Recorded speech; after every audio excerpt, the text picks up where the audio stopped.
Kaveri hospitals Khaleelwadi Nizamabad 24 గంటల అత్యవసర సేవలు నిపుణులైన డాక్టర్లతో చాలా బాగా పోతుంది. నేను దాసోజీ గారితో I don't fully agree with him, but Dasoju గారు చెప్పిన దాంట్లో ఒకటి మినిస్టర్ గారు మెన్షన్ చేయదలుచుకున్నాను.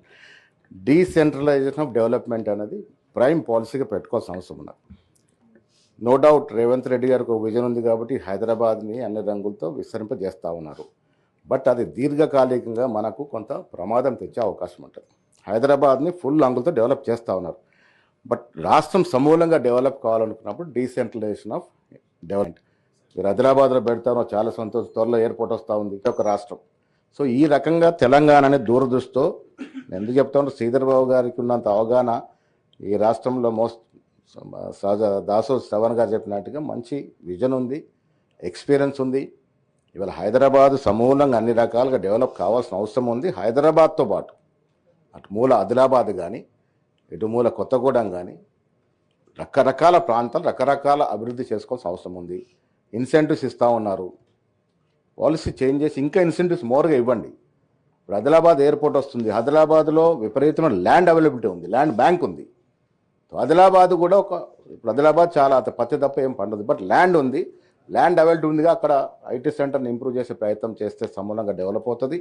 అదేవిధంగా మారుమూల ప్రాంతం మహబూబాద్ జిల్లా అక్కడ ఒక సెంటర్ పెట్టే విధంగా ప్రయత్నం చేయండి.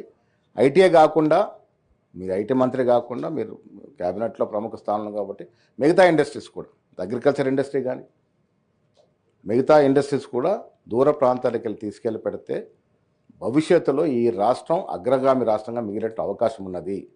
హైదరాబాద్ పీక్ వచ్చేసింది, అన్ని రకాలుగా అభివృద్ధి ఉంది, ఇక్కడ ఇంకా పెట్టాల్సిన అవసరం ఉంది. అది కూడా ఎందుకు ముఖ్యమంత్రి గారు పదే పదే చెప్తా ఉంటారు, హైదరాబాద్ నగరం అనేది ఈ దేశం ఉన్నటువంటి నగరాలే కాకుండా ప్రపంచంలో ఉన్న నగరాలతో పోటీ పడాలని.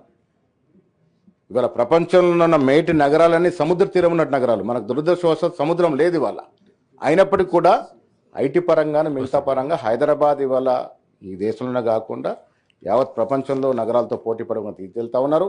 పెట్టుబడులు నేను ఒకసారి మీ సందర్భంలో సూర్యబాబు గారికి అభినందన తెలపదలుచుకుని 1,75,000 విదేశీ పెట్టుబడులు రావడం అనేది ఇట్స్ నాట్ ఆషామాషి కాదు, పేపర్ మీద కదా వచ్చాయండి. మీ ఐటీ బాగా ఇంగ్లీష్ మాట్లాడగలిగినటువంటి ఐటీ మంత్రిని 10 ఏళ్ళ నుండి ఎన్ని వేల కోట్లు తెచ్చారు ఒకసారి చెప్పండి, దయచేసి విజ్ఞప్తి చేస్తా ఉన్నాను. ఇవాళ విజయనగరంలో డెవలప్ చేస్తున్నప్పుడు మనకు పార్టీలకు అతీతంగా అభివృద్ధికి తోడ్పాల్సిన అవసరం ఉన్నది. ఎస్, కేసీఆర్ చేసిన పనులు కొన్ని మంచి ఒకటి మేము అప్రిషియేట్ చేసాం, ఇవాళ కూడా చేస్తాం.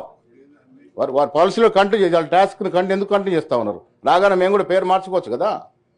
కేసీఆర్ చేసిన మంచి పనులు కూడా మేము అప్రిషియేట్ చేస్తాం. బట్ ఇవాళ రేవంత్ రెడ్డి నేతృత్వం చేస్తున్న అభివృద్ధిని రాష్ట్రం దృక్పథం దృష్టిలో పెట్టుకొని అందరూ కూడా సహకారం చేయాల్సిన అవసరం ఉంది. రాజకీయంగా బయటికి వెళ్ళి విమర్శ చేసుకుందాం, ఎన్నికలు వచ్చినప్పుడు రాజకీయంగా పోటీ పడతాం. బట్ ఇవాళ ఇంకా 3 సంవత్సరాలు ఒక దురదృష్టితో ఈ రాష్ట్రం ముందుకు పోతున్నాం. మీ అందరూ కూడా సహకారం చేయాల్సిన అవసరం ఉంది. ముఖ్యంగా ఐటీ రంగం ఇలా చాలామంది చెప్తారు బెంగళూరు టాపు మనం ఎక్కలేమని, బెంగళూరుతో ధీటుగా పోతా ఉన్నాం. అదొక శుభ పరిణామం. ఆ దశగా పోవాల్సిందిగా నేను విజ్ఞప్తి చేస్తూ శ్రీధర్ బాబు గారికి మంత్రి గారికి మరొకసారి విజ్ఞప్తి చేస్తా ఉన్నాను. డీసెంట్రలైజేషన్ దాని మీద ఒక దృష్టి పెట్టండి.